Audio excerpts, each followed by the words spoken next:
భారతదేశ చరిత్రలో వీరత్వానికి, స్వరాజ్య ఆలోచనకు, ధైర్యానికి ప్రతీక అయిన మహానుభావుడు ఛత్రపతి శివాజీ మహారాజ్. ఫిబ్రవరి 19, 1630 పూణే దగ్గర శివనేరి కోటలో జన్మించారు. తండ్రి షాహజీ భోంస్లే ఒక సైనికాధికారి, తల్లి జిజాబాయి. ఆమె ప్రభావం శివాజీ జీవితంలో చాలా పెద్దది. చిన్నతనంలోనే రామాయణం, మహాభారతం వంటి మహాగ్రంథాలు చదివి ధర్మం, న్యాయం, వీరత్వం నేర్చుకున్నారు. గురువు దాదాజీ కొండాదేవ్ రాజనీతి, యుద్ధ కళలు బోధించారు.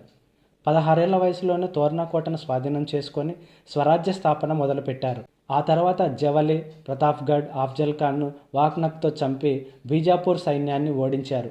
ఔరంగజేబు దర్బారులో బంధించాలనుకున్న అల్లబుట్టలో దాక్కొని ఆగ్రా నుంచి తప్పించుకొని వచ్చారు. ఇది చరిత్రలో ఒక అద్భుతం. సూరత్పై దాడి చేసి మొఘల్ సంపద దోచుకున్నారు.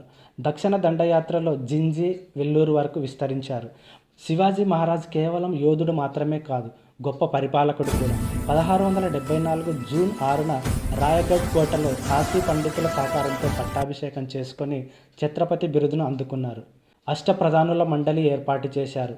పేష్వా, అమాత్య, సేనాపతి, న్యాయాధీశ్ ఇలా అత్యాధునిక రాజ్య వ్యవస్థను నిర్మించారు. రైతుల సౌకర్యార్థం 40% పన్ను మాత్రమే వసూలు చేశారు. భారతదేశంలో మొదటి స్వదేశీ నావికా దళాన్ని స్థాపించారు. 50కి పైగా ఓడలతో కొంకణ్ తీరాన్ని కాపాడారు. మత సహనం చూపారు. ముస్లిం సైనికులు మసీదులు కాపాడారు. బందీగా ఉన్న ముస్లిం స్త్రీలను గౌరవంగా వదిలేశారు. ఏప్రిల్ 3, 1680న రాయగఢ్లో జ్వరంతో మరణించారు. కానీ ఆయన స్థాపించిన మరాఠా సామ్రాజ్యం తర్వాత కూడా విస్తరించింది. స్నేహితులారా, శివాజీ మహారాజ్ మనకేం నేర్పుతారు? స్వతంత్రం కోసం పోరాడాలి, ధైర్యంగా ఉండాలి, న్యాయంగా పాలించాలి.